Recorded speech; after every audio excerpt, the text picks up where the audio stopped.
bonhomme. Les bonhommes. Bonjour les enfants. Bonjour. Ça va, ça vous plaît? Ouais. Vous savez, ces bonbons-là, c'est pas des bonbons comme les autres. Pourquoi? Qu'est-ce qu'ils ont de différent? C'est des bonbons cachers.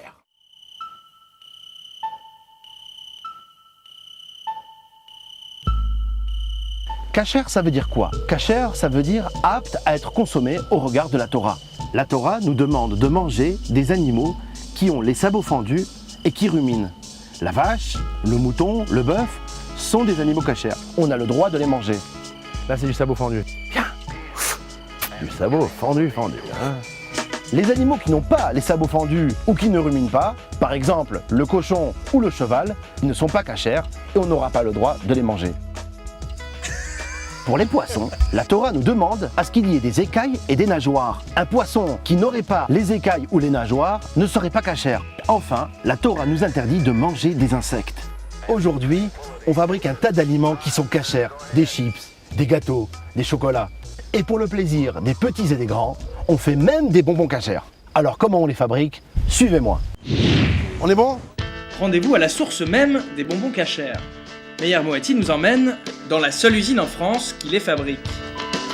Je vais vous faire visiter un véritable paradis. Mais avant d'entrer, je vous demanderai de porter une tenue bien spécifique. Je suis prêt. Ouh. Allez, on y va. C'est la caverne d'Ali Bonbon. La caverne d'Ali Bonbon, le paradis des friandises. Réglisse, langue de chat, crocodile, ces machines créent chaque jour pas moins de 50 tonnes de bonbons.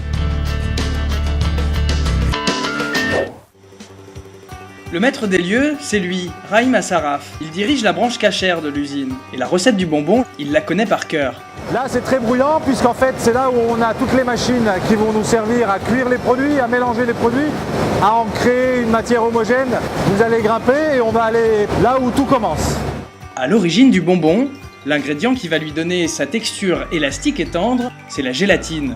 Problème, cette gélatine est généralement issue du porc. Du cochon dans les bonbons. Raïm a dû trouver une autre gélatine. Alors cette gélatine de poisson, elle est cachère, elle est particulière puisqu'elle est issue uniquement de poissons à écailles et nageoires. Et pour respecter les consommateurs et la cachérisation, il est hors de question qu'on ait quelque mélange que ce soit. Le chômeur est donc présent pour nettoyer les cuves et enlever toute trace de substance non cachère. La fabrication du bonbon peut commencer.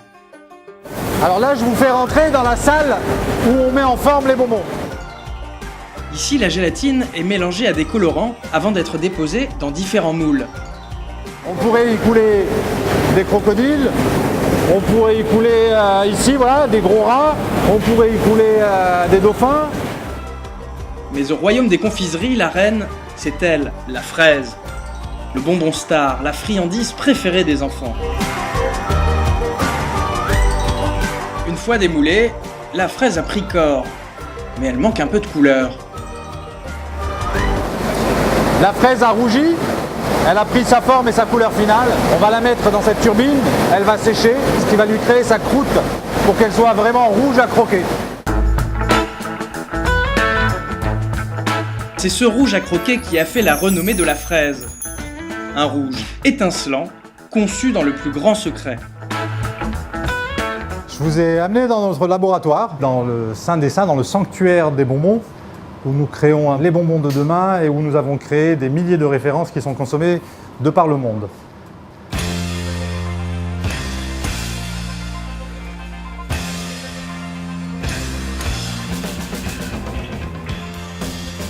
Je vous ai amené ici pour vous parler du fameux rouge qu'on obtient en général en broyant des insectes.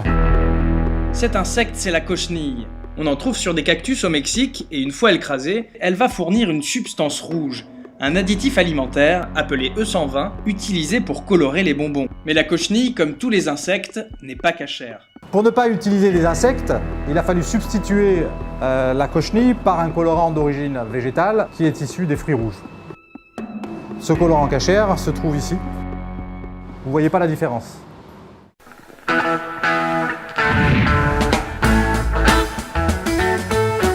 Des fruits rouges à la place des insectes, du poisson à la place du cochon. Voilà les secrets de la fraise cachère.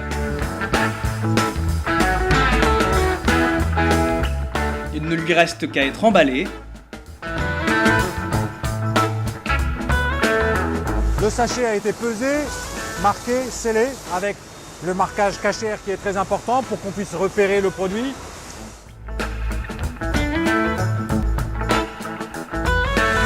Ces produits vont arriver à New York dans 2 semaines, seront consommés en l'espace de quelques semaines. Demain, on fabriquera des produits pour Paris. Ça, ce sont des produits qu'on trouve un peu partout. Suivez-moi, lentement, prenez le temps de découvrir. Ah, extraordinaire, c'est vraiment exceptionnel. Il y a combien de bonbons ici? Là, si ces bonbons se transformaient en liquide, vous serez noyé. Vous avez plus de 50 tonnes de bonbons ici. Monsieur Saraf, merci beaucoup de nous avoir reçus dans cette usine et de nous avoir expliqué tout ça. Ça a été un plaisir de vous recevoir aujourd'hui, monsieur. Merci beaucoup. Au revoir. À très bientôt. Alors j'espère que vous avez bien retenu toutes les informations qu'on vous a données. On va vous poser quelques questions. À très bientôt.